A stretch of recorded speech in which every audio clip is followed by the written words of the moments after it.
Okay, so here is our spectrum analyzer showing on the screen. What you see on the right hand side is a function generator generating sinusoids depending on the setting of the knob. The sinusoid frequency is displayed in this little box, currently showing 2 kilohertz. We also have the amplitude of the sinusoid, and here is just a figure of the waveform being generated. So I'm going to start the video, and I want you to observe the changing sinusoidal frequency as we modify the knob settings on the function generator, and the resulting changing spectrum display on the left hand side on the PC screen. You'll see the sinusoidal frequency peak displayed in the spectrum shifting with the frequency itself indicated on the x-axis. So here the processing is taking place, as I mentioned, on the DSP board, whose ADC input corresponds to the function generator output, and the output of the DSP board is the computed digital spectrum, which is sent via USB to the PC for display, as you see on the PC screen on the left.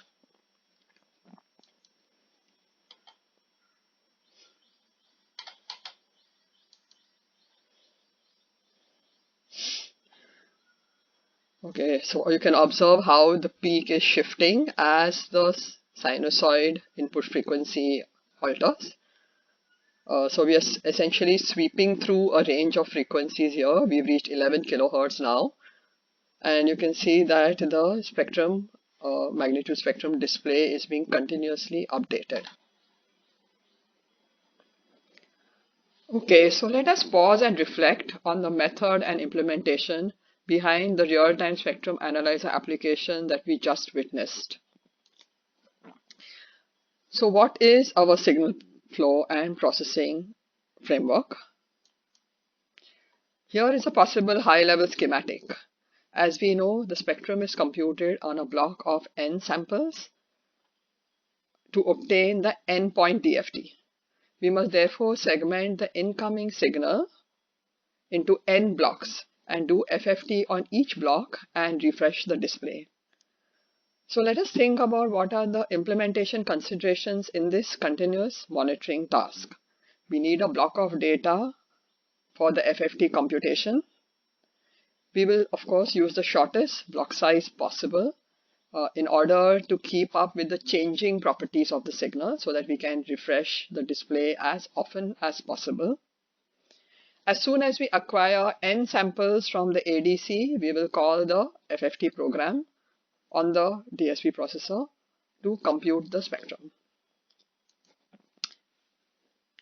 Now, in a typical setup, the processor CPU is involved in both the number crunching, that is the computation of the FFT in our case, as well as in the data acquisition. See, we can see that the samples received from the peripheral through the A to D converter are going to be obtained by the CPU and transferred from there on to the internal memory. And then eventually, when we have the required number of samples, the n size block in internal memory, these will be obtained by the CPU in order to carry out the FFT computation. So now, in order to operate in real time, we see that the FFT computation needs to be computed on the n block in the time available to us. That is the time available to us between the nth sample and the next sample, n plus one sample that's going to come from the peripheral. On the other hand, if we have this special architecture, which is characteristic feature of DSPs, we have another piece of hardware called the DMA controller. The DMA controller is essentially responsible for transferring the incoming data from the peripheral directly to the internal memory. When the selected number of samples are available in the internal memory, the DMA controller raises an interrupt to the CPU, which then acquires the block of samples and carries out the FFT computation. So let's look at a little more abstract implementation schematic of the DMA process. So the DMA itself is realized by allocating two buffers called the ping buffer and the pong buffer. As samples come in from the ADC, the ping buffer fills up to the selected number of samples, in our case capital N, using the ADC interrupt to transfer each sample as soon as it's available to the internal memory that is demarcated as a ping buffer.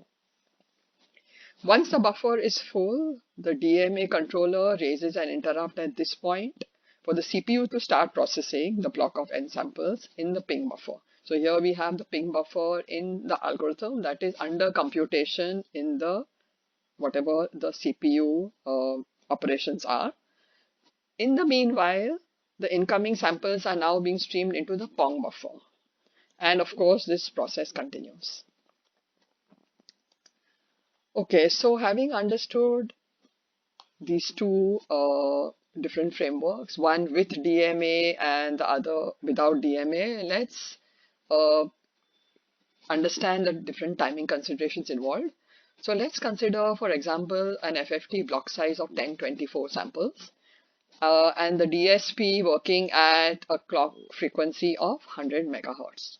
In that case, we have time between samples, which depends on the sampling rate. So let's assume a sampling rate to be 48 kilohertz. So the time available between two samples is 20.8 microseconds. Now the FFT itself takes advantage of hardware acceleration available on the DSP. It turns out that a 1024 FFT takes about 7,000 clock cycles, which corresponds to about 220 microseconds. So we see that the time required to compute a 1024 FFT is about 10 times larger than the time that's available to us between two samples. So obviously we could not be doing this in real time or without either losing data or not keeping up with the computation.